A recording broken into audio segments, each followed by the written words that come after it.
Hi hello నమస్తే. నేను మీ Gopi. Welcome back to our channel. ఈరోజు మనతో మాట్లాడడానికి సీనియర్ పోలీస్ ఆఫీసర్ రెడ్డి అన్న గారు ఉన్నారు. సార్ నమస్తే సార్. నమస్కారం అండి. సార్ కొన్ని వారాల నుంచి హైదరాబాద్లో హైడ్రా అనే పేరు బాగా విజృంభిస్తుంది. ముఖ్యంగా ప్రముఖుల మీద అయితే వీళ్ళైతే వెంటనే కూల్చివేతలు అయితే వెంటనే జరుగుతూ ఉన్నాయి. సో ప్రముఖుల మీద టార్గెట్ చేశారా, లేకపోతే సాధారణ ప్రజల మీద కూడా టార్గెట్ చేశారంటారు హైదరాబాద్?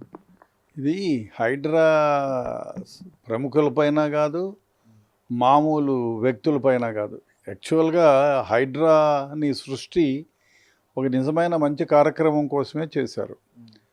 ఈ మంచి కార్యక్రమం ఏమంటే మనం చూస్తున్నాము, మెడ్రాస్లో చూసాం, వర్షాలు వస్తే మునిగిపోతుంది, ఎక్కడికక్కడ నీళ్ళు వస్తున్నాయి. దానికి కారణం ఏమంటే ఎక్కడైతే కుంటలు, చెరువులు, నాలాలు ఉన్నాయో వాటిని ఆక్రమించుకొని ఆ నీళ్లను పోవడానికి వీలు లేకుండా చేస్తున్నారు. కాబట్టి అవి జల ప్రళయాన్ని సృష్టిస్తున్నాయి.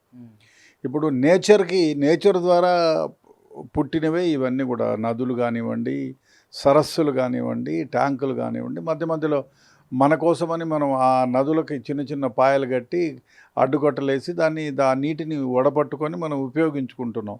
అసలు మనుషులు నీళ్లు లేకపోతే శరీరంలో దగ్గర 85 to 90% శరీరంలో ఉండేది మొత్తం నీళ్ళే. సో అదేవిధంగా మనుషులే కాదు, జంతువులు కానీ, ఆ విధంగా చెట్లు కానీ, ఎలా ఈ ప్రపంచంలో ఉండే జీవరాశులంతా ఈ నీళ్లపైన ఆధారపడే బ్రతుకుతున్నాయి.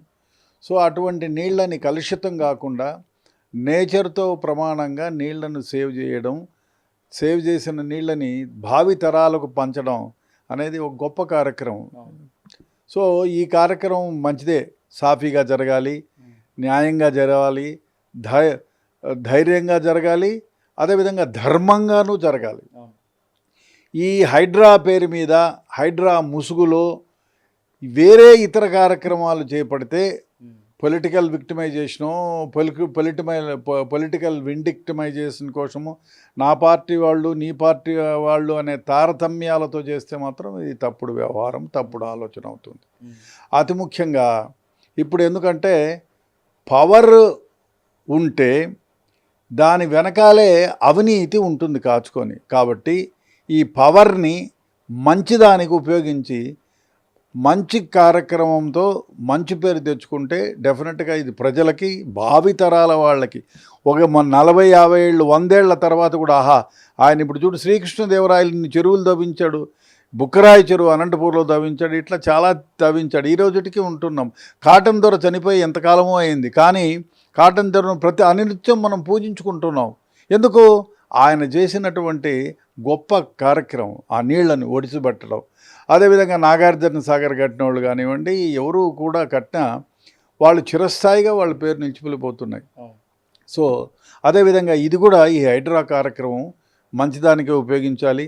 అదేవిధంగా నా దగ్గర పౌరుందనో ఇంకో రకంగానో అవినీతికి దూరంగా, ప్రజలకు దగ్గరగా, నీతిగా, నిజాయితీగా, కరెక్ట్గా, క్షుణ్ణంగా. ఒకటి, హైడ్రా అధికారులు ఎవరైతే ఉన్నారో దాంట్లో ఇరిగేషన్ వాళ్ళను కన్సల్ట్ చేయండి, వాళ్ళ తీసుకోండి. ఆ తర్వాత మీరు శాటిలైట్లకు ఫిగర్స్ తీసుకోండి. అదేవిధంగా పాత రికార్డులు తీసుకోండి. ఎన్ని గుంటలు ఉంది, ఎన్ని ఎకరాలు ఉంది ఆ చెరువు, దాని ఆయకట్టు ఎంత, లేదు ఆ చెరువు ప్రమాదంలో ఉంటుందా, లేదు విపరీతమైన వర్షాలు ఏమైనా వస్తే ఆ చెరువు నుండి చుట్టుపక్కల ప్రాంతాలకి, ఏ ప్రాంతాలకి ఇబ్బంది కలుగుతుంది అనేవన్నీ పరిశీలించి రెవెన్యూ వాళ్ళను, అదేవిధంగా మున్సిపల్ శాఖ వాళ్ళని, అదేవిధంగా వాటర్ వాళ్ళని, అదే మనం వాటర్కి సంబంధించినటువంటి ఎవరైతే ఇంజనీర్స్ ఉన్నారో వాళ్ళని, తర్వాత వీళ్ళందరినీ కన్సల్ట్ చేసి న్యాయంగా, నిజాయితీగా ఏదైతే ఉందో ఆ దాన్ని మాత్రం డెఫినెట్గా మంచి కార్యక్రమంగా ఆ చెరువుల్ని, కుంటల్ని, నాళాల్ని మనం మన కోసం, భావితరాల వారి కోసం సేఫ్ గార్డ్ చేయాల్సినటువంటి అవసరం ఎంతైనా ఉంది. వ్యతిరేక పార్టీ వాళ్ళు ఏమంటున్నారంటే, కేవలం వ్యతిరేక పార్టీ భవనాలు, వ్యతిరేక పార్టీ ఆస్తుల్ని కూల్చివేస్తున్నారు, అధికార పార్టీ వాళ్ళు ఎవరికి కూల్చివేయట్లేదు అంటున్నారు. దానికి మీరేం చెప్తారు? ఇప్పుడు అట్లయితే ఏదో ప్రాపగాండా కోసమో ఇంకో దానికోసమో వాళ్ళది కూల్చివేయలేదు చూపించండి, రికార్డెడ్గా చూపించి. మీరు కూడా ఇప్పుడు వాళ్ళు కూడా పొలిటికల్ పార్టీ వాళ్ళు ఉన్నవాళ్ళు, వాళ్ళు కూడా కొంతకాలం పనిచేశారు కదా, 10 ఏళ్ళు పనిచేశారు వాళ్ళు. కానీ ఇంకొక పొలిటికల్ పార్టీ కానీ, లేదు వేరే ప్రజలు కానీ ఇప్పుడు ప్రజలు అక్కడ ఉంటారు, ఆ చెరువు వాళ్ళ తాతలు ముసలాయన ఉంటాడు, ఒక 70, 80, 90 ఏళ్ళైనా, లేదంటే చెరువు గట్టి ఇంతవరకు ఉన్నిందని చెప్పేటోళ్ళు ఉంటారు. అందరినీ ఎగ్జామిన్ చేసి ఎవరైతే ఏ ఏ ఈ చెరువులు వాళ్ళు అబ్జెక్షన్ చెప్తారో, ఏ చెరువుల్లో నీతిగా నిజాయితీగా తీయలేదో వాళ్ళు ముందరపడి నిలబడమనండి. అసలు ఆ విషయానికి వస్తే ముందు నాది తీసేయండి, తర్వాత వాంది తీయమని చెప్పి అడగండి. మీ దాంట్లో ఉన్నాయి కదా, మావి మీరు మీ పవర్లో ఉన్నప్పుడు మీవి, వాళ్ళ పవర్లో ఉన్నప్పుడు వాళ్ళు ఆ నాలాలని చెరువుల్ని కబ్జా చేసుకుంటూ పోతే ఎట్లా? డెఫినెట్గా ప్రతిపక్షం వాళ్ళు ఉండి తీరాల్సిందే, వాళ్ళు చెప్పే విషయాన్ని గ్రహించాల్సిందే, అందులో న్యాయం ఉంటే న్యాయ ప్రకారం చేయాల్సిందే. అదేవిధంగా వాళ్ళు ఏదో తమ మైలేజ్ కోసం చేస్తే మాత్రం దాన్ని ఇగ్నోర్ చేయాల్సినటువంటి అవసరం ఎంతైనా ఉంది. రేవంత్ రెడ్డి సొంత సోదరుడు ఎవరైతే ఉన్నారో తిరుపతి రెడ్డి, ఆయన కూడా చెరువులో భాగంగా ఉంది, F1గా నోటీసులు ఇచ్చారు ఆయనకి. సో దానికి ఏం చెప్తారు మీరు?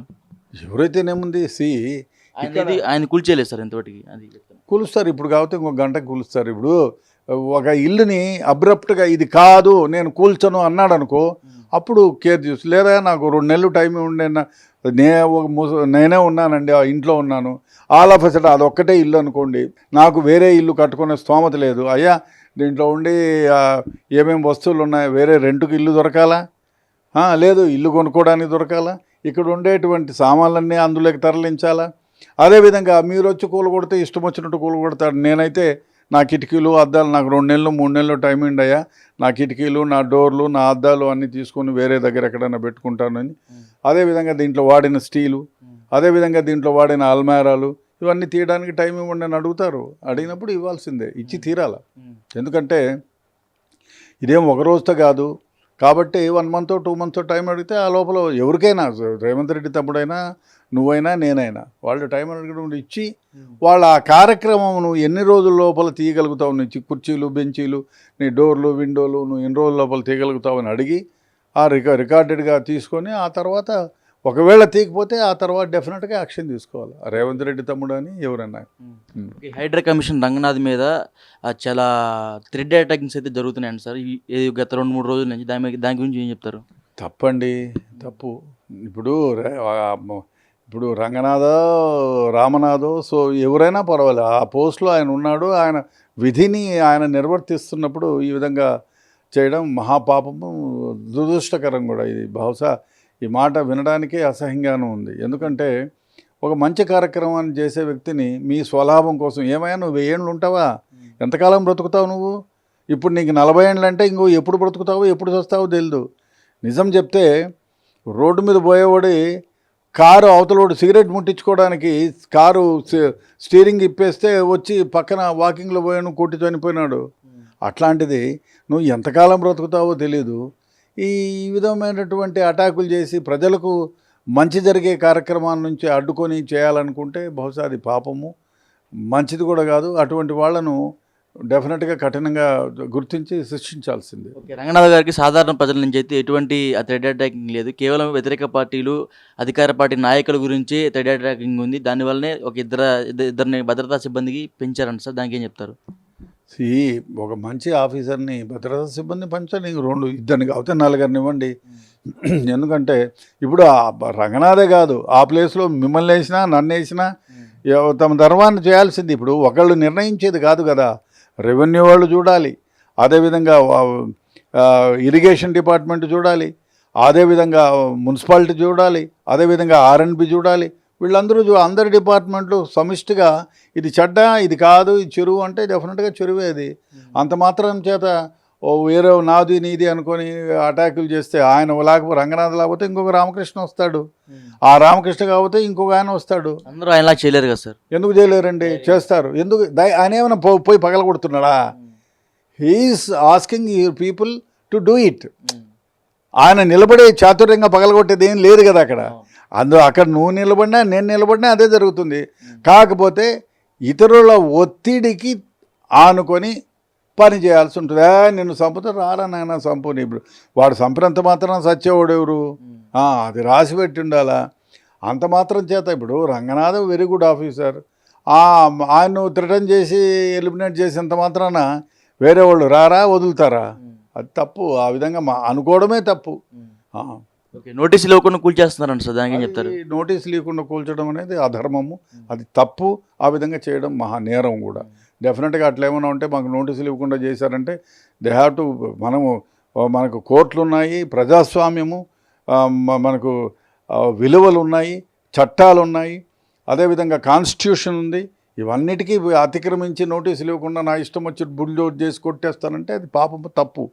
రేపొద్దు ఇవి కొడతావు, రేపొద్దున ఇంకోళ్ళని కొడతావు, అది తప్పు. ఆ విధంగా చేయకూడదు, నేరం కూడా. డెఫినెట్గా నోటీసులు ఇవ్వండి, సమయం ఇవ్వండి. వాళ్ళేమి భూమిని ఎత్తుకొని పోలేరు. ఎటువంటి వాడైనా భూమిని కొంటే కొనొచ్చు, వాడు బ్రతుకున్నంతకాలం అక్కడ ఉండొచ్చు, అంతే. వాడు చనిపోయిన తర్వాత అది ఎక్కడ పోతుందో. అందుకని కారే రాజులు రాజ్యములు కలగరే వారేరి, ఎవరయ్యా మహామహారాజులు ఉన్నారు ఈ దేశాన్ని, ఈ సామ్రాజ్యాన్ని పాలిస్తూ, ఈ ప్రపంచాన్ని పాలిస్తూ. ఎక్కడున్నారు వాళ్ళు? ఎప్పుడో వెళ్ళిపోయినారు. అంతే, నీదు గడువు అంతే. 5 ఏళ్ళు 6 ఏళ్ళు 10 ఏళ్ళు 12 ఏళ్ళు. ఆ తర్వాత నువ్వు చేసే మంచి పనులను గుర్తుంచుకుంటారు. అంతేగాని నేను పవర్ ఉంది, మనీ ఉందంటే ఇట్స్ ఆఫ్ నాన్ సెన్స్. మీరు పవర్లో ఉండి ఈరోజు ఏదైనా చెడ్డ కార్యక్రమం చేస్తే, ఈరోజు మీరు మీ పవర్ ఉంది కాబట్టి మీరు చలామణి కాగలుగుతారు. రేపు పొద్దున్న పవర్ పోయిన తర్వాత 10 కాలాల పాటు మీ గురించి చెడ్డగా అనుకుంటారు. సో కాబట్టి మనీ, పవర్ చంచలం. ఎప్పుడు ఉంటుందో తెలియదు, ఎప్పుడు ఊడిపోతుందో తెలియదు. ప్రాణం కూడా ఆ మాటకు వస్తే, డబ్బు ఎంత చంచలమో ప్రాణం కూడా అంతే. పోతా ఉండి ఊపిరి ఆగిపోవచ్చు. నువ్వేం పెద్ద ఇదే లేదు, ఒక లారీ కొట్టచ్చు. అంతెందుకు, పోతా ఉండి పైనుంచి మామిడి పండు తలపైన పడి చచ్చిపోయిన వాళ్ళు ఉన్నారు. కాబట్టి ఎవరు శాశ్వతం కాదు. మంచి కార్యక్రమాలు చేసిన వాళ్ళ పేరు శాశ్వతంగా నిలిచిపోతుంది. కాబట్టి ఇటువంటి దానికి ఆటంకపరచడము తప్పు. న్యాయంగా కాకుండా అన్యాయంగా, అధర్మంగా, డబ్బు కోసము, తమ పలుకుబడిని నిరూపించడం కోసము ఏదైనా చెడ్డ కార్యక్రమాలు చేస్తే డెఫినెట్గా దాన్ని అడ్డుకోవాల్సిందే. మన కోర్టులు ఉన్నాయి. ఆ విధంగా నోటీసు లేకుండా చేస్తే కోర్టులు ఉన్నాయి. కోర్టులని డోరుకు తలుపు తడతారు. అన్యాయం ఉంటే డెఫినెట్గా ఆ ప్రభుత్వాలు నిలబడవు కూడా. అన్యాయం, అక్రమాలు చేసే ప్రభుత్వాలు ఏవి కూడా నిలబడకున్నా అవి పోయిన తర్వాత దాని పర్యవసానం వాళ్ళు భరించాల్సి ఉంటుంది.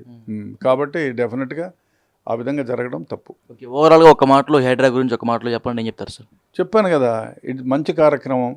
భావితరాలకు మంచినీళ్లను సేవ్ చేసి మంచిని పెంపొందింపజేయడానికి, అదే కాకుండా భావితరాల వాళ్ళకి మంచినీళ్ళు ఇవ్వడమే కాకుండా మన ప్రకృతిని వాళ్ళకి వరప్రసాదంగా అందించగలుగుతాం. కాబట్టి ఇది మంచి కార్యక్రమం.